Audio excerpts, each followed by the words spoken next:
Bismillahirrahmanirrahim.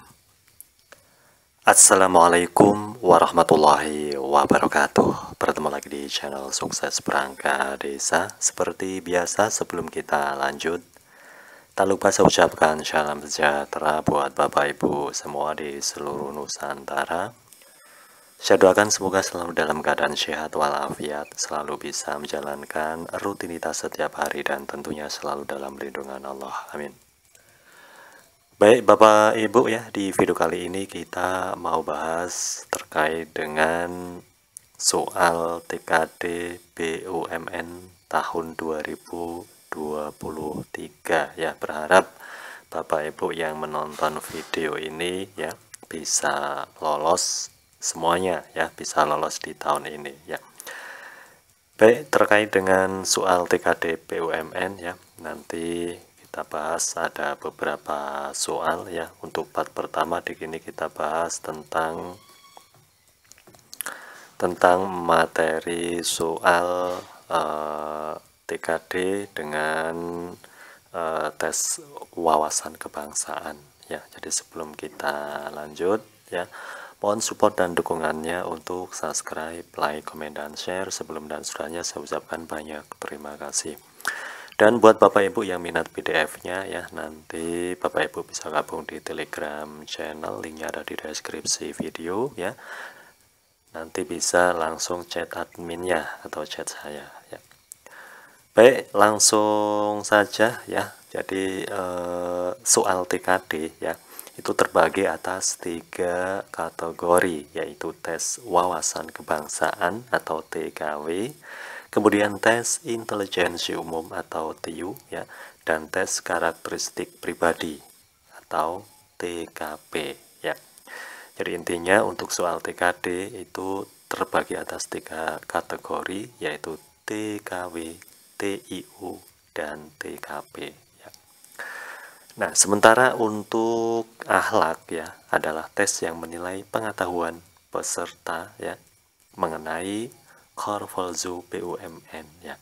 Nah, akhlak merupakan singkatan dari semua core value BUMN, yaitu amanah, kompeten, harmonis, loyal, adaptif, dan kolaboratif. Selanjutnya untuk nilai minimum ya untuk tes kemampuan dasar atau TKD yaitu 58, dan nilai minimum untuk tes akhlak itu 65 ya. Baik Bapak Ibu ya, langsung saja ya. Nanti ya, jika nanti Bapak Ibu menemukan ya soal dan jawaban kurang tepat, bahkan salah ya, mohon tinggalin komentar di kolom komentar.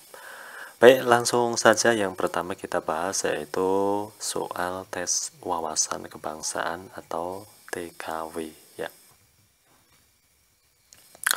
Nah, untuk soal tes wawasan kebangsaan atau TWK ya, maaf ya, bukan TKW tapi TWK, salah ketik ya, membahas tentang materi wawasan kebangsaan ya, meliputi sejarah, Pancasila hingga UUD 1945 ya. Nomor 1. Prinsip-prinsip demokrasi penting untuk kita ketahui agar kehidupan demokrasi dapat tumbuh dan berkembang dengan baik. Di bawah ini yang bukan merupakan prinsip-prinsip demokrasi secara universal adalah A. Persamaan dan kegotong-royongan, B. Pemerintah berdasarkan konstitusi, C. Pemilihan umum untuk demokrasi, D. Peran kelompok-kelompok kepentingan, E. Melindungi hak asasi manusia. Jawaban yang tepat adalah ya, D. Peran kelompok-kelompok kepentingan ya. Kenapa jawabannya D ya, kita cek ya untuk pembahasan ya. Jadi peran kelompok kepentingan itu akan memicu konflik yang akan membawa suasana dinamis pada penerapan kehidupan bernegara ya. Ini pembahasannya. Berikutnya nomor 2. Tugas yang dikerjakan pemerintah di bawah ini yang sesuai dengan pasal 33 ayat 1 UUD 1945 adalah A. Mendirikan gedung sekolah, membangun jalan, memperbaiki jembatan, B. B. Mendirikan koperasi unit desa dengan segala aspek pembinaannya.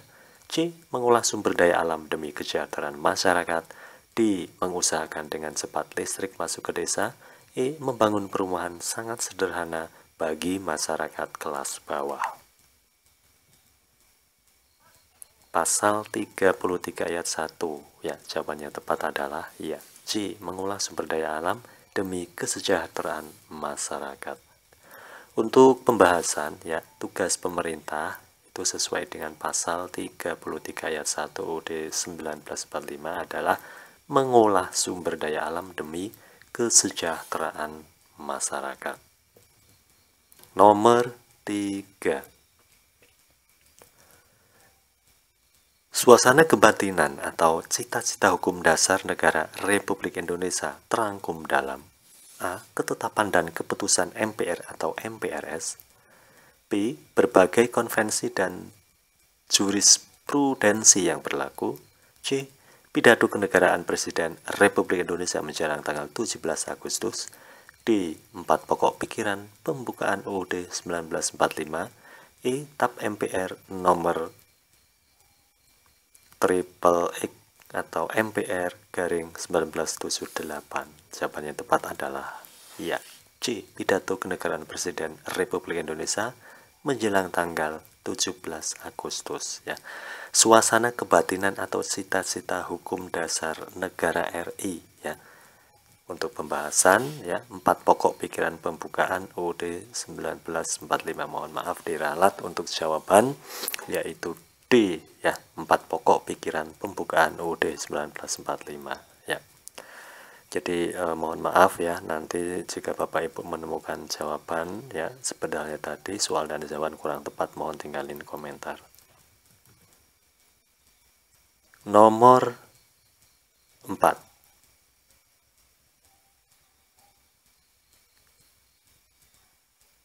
Pemerataan sosial dan penghapusan kemiskinan adalah ciri paham A. Liberalisme, B. Sosialisme, C. Kapitalisme, D. Demokrasi, E. Nasionalisme.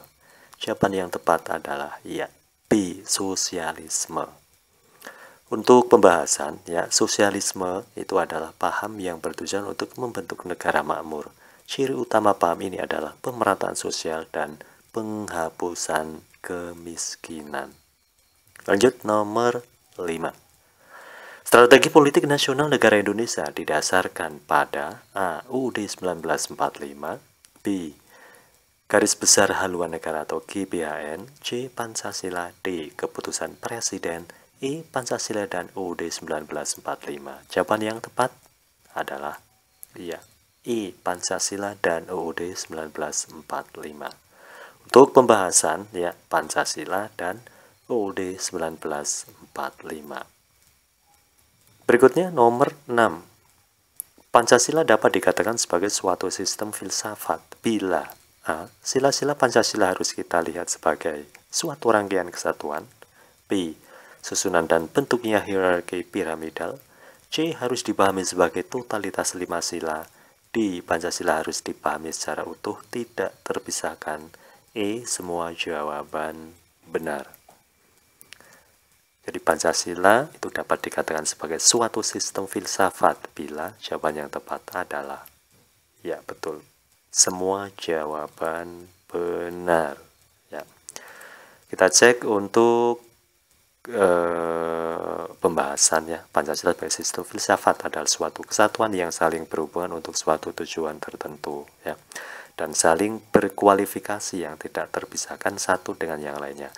Jadi Pancasila itu pada dasarnya satu bagian atau unit yang saling berkaitan satu sama lain dan memiliki fungsi serta tugas masing-masing, ya. Lanjut, berikutnya nomor 7. Pada tanggal 7 Agustus 1945 dibentuk Panitia Persiapan Kemerdekaan Indonesia atau Dokuritsu Janbilinkai dengan tugas utama A. Mengusir orang-orang Belanda, B. Memperjuangkan kemenangan dalam Perang Asia Timur Raya, C. mencaplok perusahaan Belanda. D. Mempersiapkan pemerintahan demokratis. E. Membentuk kelas rakyat. Jawaban yang tepat adalah ya D. Mempersiapkan pemerintahan demokratis. Untuk pembahasan ya, tugas utama PPKI ya, PPKI Panitia Persiapan Kemerdekaan Indonesia adalah mempersatukan kemerdekaan dan pemerintahan Indonesia yang demokratis, yaitu PPKI itu didirikan pada 7 Agustus 1945 oleh Soekarno dan Hatta. Baik, terima kasih. Nanti di video selanjutnya kita bahas kelanjutannya ya. Baik, terima kasih. Semoga bermanfaat. Jangan lupa untuk like, comment, dan share. Dan tetap semangat. Salam santun, salam silaturahim, salam sukses berjamaah. Akhirul kalam. Assalamualaikum warahmatullahi wabarakatuh.